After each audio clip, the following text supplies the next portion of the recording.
ওয়ালাইকুম আসসালাম রহমতুল্লাহ বরকাত। জি। জি সম্মানিত সাহেব, আমি ঢাকা উত্তরা থেকে বলতেছি। ভালো আছেন? জি আলহামদুলিল্লাহ, বলেন। আহ, সাহেব, আমি আমার ছেলের লেখাপড়ার ব্যাপারে একটু প্রশ্নটা আমার আমার ছেলে হলো 7.5 বছর। তো জি। ওকে এখন মাদ্রাসায় দিছি। আহ সহি কোন আকিদার মাদ্রাসায় মাদ্রাসা? দিতে পারি নাই। কোন আহ, মাদ্রাসা? কোন মাদ্রাসায় দিলেন? দিয়েছি স্যার, তানজিমুল উম্মাতে দিছি আর কি, উত্তরাতে তানজিমুল উম্মাতে দিছি, কাছে আছে। কোরআন 7.5 বছর আর কি। মুখস্থ করার হ্যাঁ জন্য দিয়েছেন না ক্লাসে পড়ার জন্য দিয়েছেন? স্যার, এখন আমপাড়া পড়ে আর কি। তোরে হিপসে দিলে তখন ইচ্ছা হচ্ছে মানে শুধু হিপস করবে আর কি। ও আচ্ছা আচ্ছা, ঠিক আছে, হেফজ হেফজ পড়ালে আর ঠিক আছে হ্যাঁ, হেফজ পড়া। এখন আমার প্রশ্নটা হচ্ছে যে আমরা যে মানে ওকে মদিনা ভার্সিটিতে বড় হলে মানে পড়ানোর ইচ্ছা আর কি।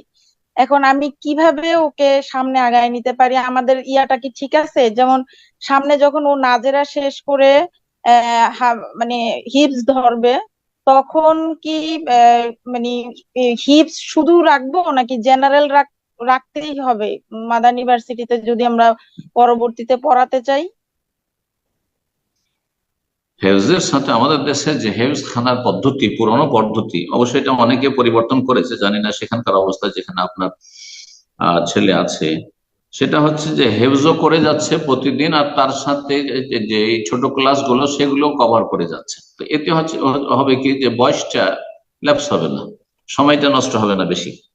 শুধু শুধু হেফজ করতে গিয়ে 4-5 বছর 6 বছর লাগিয়ে দিয়ে যখন একবারে দাড়ি মোচ গজিয়ে গেল, আর তারপরে এনার্জি লেস হয়ে গেছে, আর লেখাপড়া করতে চায় না, অধিকাংশ হাফেজ গুলো এই জন্য ভালো আলেম হতে পারে না।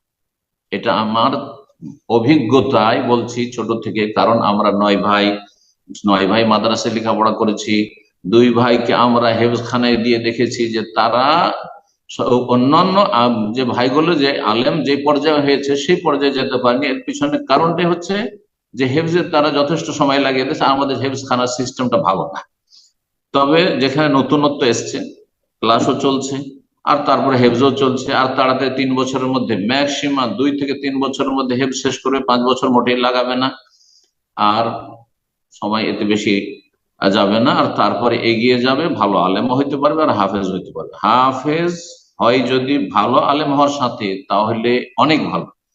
কিন্তু হাফেজ অনেক ভালো হইলো আর ভালো আলেম হতে পারলো না, এতে বেশি লাভ নেই, বেশি লাভ নেই। সুতরাং আপনার মুখ্য উদ্দেশ্য হবে ছেলেকে ভালো আলেম বানানো।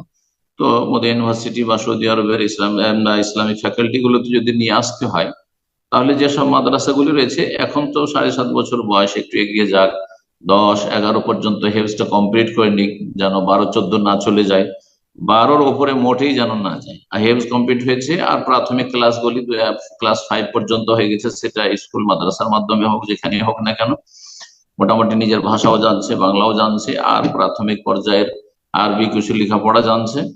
তারপরে এমন মাদ্রাসাগুলিতে ভর্তি করেন যে মাদ্রাসাগুলি মঞ্জুরি প্রাপ্ত সৌদি আরবের ইউনিভার্সিটি গুলো থেকে।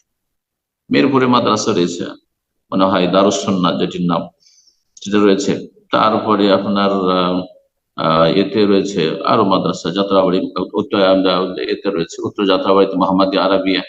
এছাড়াও আরো মাদ্রাসা রয়েছে, নাজিরাবাজার মাদ্রাসা রয়েছে। জি, তো এইভাবে অনেকগুলি মাদ্রাসা রয়েছে। আরুল হাদিসদের মাদ্রাসা রাজশাহীতে রয়েছে, বিভিন্ন জায়গায়। এখন তো অনেক মাদ্রাসা আলহামদুলিল্লাহ। এক সময় ছিল যে গোটা বাংলাদেশে 1-2টি মাদ্রাসা থেকে আসতো, শুধু শুধু মাদ্রাসা মোহাম্মদী আরবি, অন্য কোনো মাদ্রাসা তেমন মনোযোগী ছিল না, যার ফলে ছেলে আসতে পারতো না। তখন ওই আলিয়ার ছেলেরা চলে আসতো, আলিয়ার ছেলেরা আসতো, অনেকে সেখান থেকে বেদাত আর গুমরাহি আর চরমপন্থা নিয়ে আসতো। এখানে সে কেউ হেদায়ত হয়েছে, কেউ হেদায়ত হয়ও নি, এমনও হয়েছে। তো আরেকটা পদ্ধতি হচ্ছে যে আলিয়ার সার্টিফিকেট দিয়ে ভালো রেজাল্ট করে আসা, সেটা একটা পদ্ধতি। তো এখন যথেষ্ট সময় আছে। আর মোদী ইউনিভার্সিটি অ্যাডমিশনের জন্য সময় হচ্ছে 18 থেকে নিয়ে 25 বছরের মধ্যে। আমাদের যুগে 22 বছর ছিল, 18 থেকে 25 বছরের ভিতরে যে কোনো সময় অ্যাপ্লাই করে অ্যাডমিশন নিতে পারবে সৌদি আরবে। আল্লাহর কাছে দোয়া করে আল্লাহ কবুল করুন, আল্লাহ আপনার মনের আশা পূরণ